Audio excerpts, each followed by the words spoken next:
Hi, welcome to the 14-day weather forecast. It has been very dry across the UK recently, so I guess the key question for the next week or two is, will that be changing?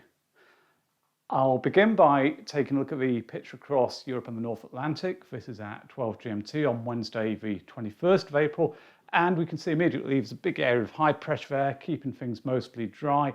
There is some showery rain in the southwest, but it's not amounting to a great deal. Now, as we head through the coming days, not much changes. It stays dry. It's only through the weekend and into the early part of next week that there are some signs of a change developing. If we see here at 9 GMT on Monday, the 26th of April, there's an area of low pressure pulling away eastwards.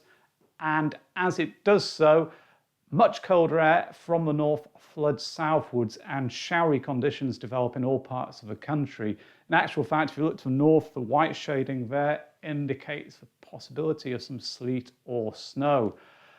Just to take a look at the air mass profile, this is 15 GMT, Sunday the 25th of April. We can see the greens over the UK showing air temperatures close to the 30-year average.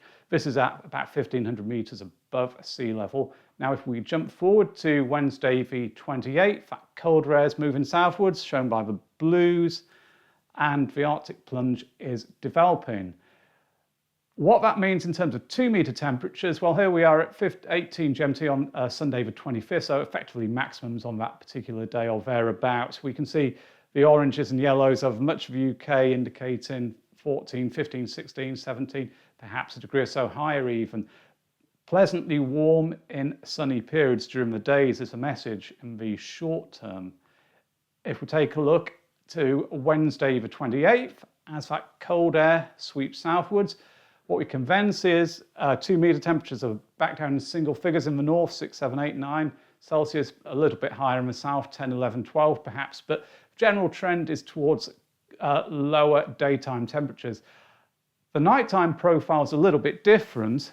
I've brought 2 charts up here to illustrate. Don't get bogged down in the details, but it's to look for the general trends really. The one on the left is 06 GMT, Friday the 23rd. What we can see is temperatures across much of the country are close to zero, just a couple of degrees above, potentially a widespread ground frost. Now, the one on the right is 06 GMT on Wednesday the 28th of April. By then, that cold Arctic air is moving southwards down across the UK. What we actually see, though, is in southern and central regions, temperatures are a few degrees higher, possibly because of more cloud, breeze. There could be some showers around. Nonetheless, in clear periods, these values would still be low enough, even in the south, to generate ground frost in places. Head further north into Scotland, and you can see there temperatures are a couple of degrees below freezing, so an air frost still on the cards for that part of the UK. Now, the other key consideration really is rainfall, mentioning the possibility of it turning more showery. So that doesn't suggest there's going to be huge amounts of rain, but perhaps some. These 2 charts show accumulated rainfall for the next 10 days. The one on the left is from the GFS 00Z model run. One on the right is from the 6Z, which was initiated 6 hours later. Once more, don't get too bogged down in the details. Look at the general picture which they're showing. And what we see is rainfall totals over the 10-day period between 5 and 20 millimetres in much of the UK on both of these model predictions. Generally, there's more rain being shown in the north and the east than there is in the south and the west, although on the 6Z run, that's one on the right, parts of southern England do see wetter conditions according to this. So both charts showing very modest amounts of rain, although I'm sure farmers and growers would appreciate anything at the moment. So, do other computer models support this possibly more showery and changeable theme towards the end of week 1 and into week 2? Here's the Canadian GEM model for showing the pressure patterns Wednesday the 28th of April, and we see low pressure having some influence close to the UK, but it doesn't really look wet at all. I think there'd probably be a few showers around, but probably quite dry and much for the UK if this is correct. The European model, the ECM, well, I've brought up the air mass profile for this rather than just the surface pressure patterns because it is quite interesting. What we see here on Wednesday the 28th is there is an area of low pressure out to west here, and that cold air to the north isn't really making it southwards. It's just affecting, you can see that it's just really approaching northern Scotland. Now, if we jump ahead to Saturday, the 1st of May, what we can see is this low pressure is actually pulling up milder air from the south across southern and central parts of Britain, with that Arctic air really only just flirting with Scotland. If it's correct, therefore, it's a milder scenario than the GFS sequence was showing. There would still be showery rain around, but as I say, temperatures higher than the GFS. I think a caveat here is that this is the ECM operational model run, and I had a look at where it fitted into the Ensemble data, and it was just about the mildest one of all the Ensemble members. Therefore, it suggests a low degree of confidence in this ECM scenario, the milder scenario, but I wouldn't rule it out entirely. But just to assess the likelihood of different outcomes through the end of week 1 and week 2, let's take a look at some of the GEFS ensemble data. So this is the American ensemble. I've brought up a 16-day chart for London. On the top half, what we have is air mass temperatures, and on the lower half is precipitation. What we see there on the top half is close to a 30-year average, which is shown by the thick black line in the short term. But then most of the runs do have a big dip from about the 27th to 28th of April. So most of the ensemble members here are supporting that colder plunge from the north. In terms of rainfall, if we just look along the bottom, completely dry to begin with, but then from again about 27th to 28th, a number of spikes appear. Those are showing runs in the ensemble which are forecasting rain. They continue appearing right until the end of the 16-day period. But I would say this isn't a wet picture, it's just indicating the likelihood of some showery rain, probably not enough for many farms and growers. If we jump up to the northwest of the UK to see if there's a big difference there, here we are with Glasgow, and the answer to that question is no, there isn't. Often it's a much wetter pitch from the northwest, but here it's somewhat wetter from about 27th to 28th, but again, it's not overly wet by any means. The air mass profile, very similar to the London one actually, perhaps a few more of the model runs going for the colder incursion from the north, which is what you would expect as we head further north in the UK.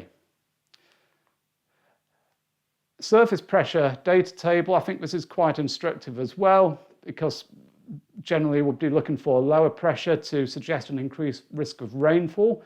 What we have here in the short term is all the runs are yellow or orange, which indicates higher pressure. But then as we move forwards, a number of greens appear, so lower pressure having more influence perhaps. And then towards the end there's a big spread developing. There's a number of runs going into the green bucket, a number going into the yellow bucket, and a number once more going back into the orange bucket. Remember, that indicates higher pressure. So the takeout here from this is for York, I pick it because it's a relatively central location, is high pressure in the short term, a trend towards lower pressure. I'm not saying low pressure, but lower pressure. And it's important to emphasize the difference there. And then towards the end of the 16 days, that big spread appears where we've got lower pressure in some of the model runs and much higher pressure in some of the others. So uncertainty towards the end of the period. I just wanted to look at precipitation from another angle. This is showing a postage stamp chart. It's generated from the same GEFS data that I've been looking at. Each of these stamps shows the forecast output for a given time slot from one of the ensemble runs. This is actually for Bank Holiday Monday. I thought it'd be a good day to pick. Monday the 3rd of May, 18 GMT time slot. It's a 6-hour period, so 12 to 1800. And what we see is on a lot of these runs, I won't go through them individually, but I think you can probably see blue shading, yellow shading on quite a lot of them over parts of the UK. The UK in each of these stamps is right in the middle of them.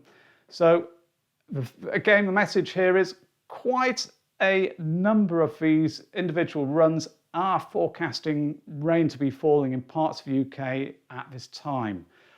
So again, it's pointing towards a wetter midterm picture. Not wet, but wetter than we've got with at least some rain. Just to look at the 2-meter temperatures, I think, in a little bit more detail with the Ensemble data for the next 16 days. Again, pretty important because of the frost risk. Here I've brought up the Berkhamsted plot. I chose this not because it's where I live, but because it's a little bit more rural than London and the frost risk is going to be greater.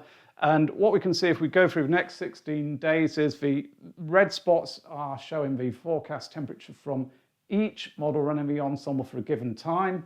And I've annotated with this blue line, and below the blue line, effectively, it's cold enough for there to be a risk of ground frost.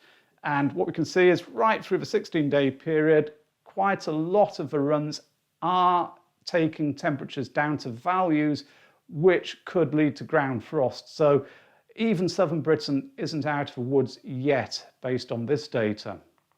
If we just jump up to Glasgow to look at the comparable plot, this time it's more runs which are really leading to a risk of frost or ground frost. In fact, further ahead there's still quite a few which are dipping down below 0 Celsius. So not only ground frost, but air frost if it's correct.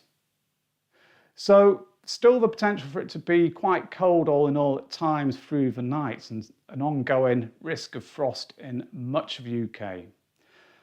Now, just quickly looking at the 35-day rainfall chart, I've brought up the London one because at this range it's really just very, very broad brush trends.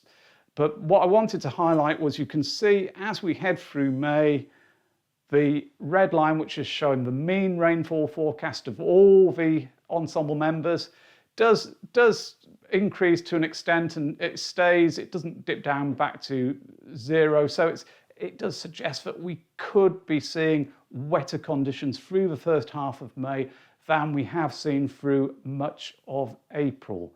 But as I say, that really is just a pointer at this stage. It's consistent with recent updates. It's consistent with what the GEFS 35-day was showing at this time last week. So perhaps add a little bit of confidence to it, but do not rely on it. I'll keep you updated in the next videos that I produce. So to summarise the next 14 days, week 1, high pressure will bring a good deal of dry weather. The nights stay cold and there is a risk of frost, but during the days it will feel pleasantly warm in the sun. Later on it may become more changeable and the risk of showers increases, particularly in the north. Week 2, there's a greater chance of showery rain, but the extent is uncertain and there may well still be a good deal of dry weather around. Temperatures will probably be on the low side. That means the chance of frost continues, particularly in the north. There is a chance of it turning warmer. A few of the computer model runs have winds going into more of a south or southwesterly direction, but they are in a minority at the present time. So there we have it. There may be some rain around in much of the country during the next couple of weeks, but amounts are unlikely to amount to a great deal. Anyway, I hope you enjoyed this forecast video, and if you found it useful, please remember to hit the like and subscribe buttons below. Thanks very much for watching now. Bye.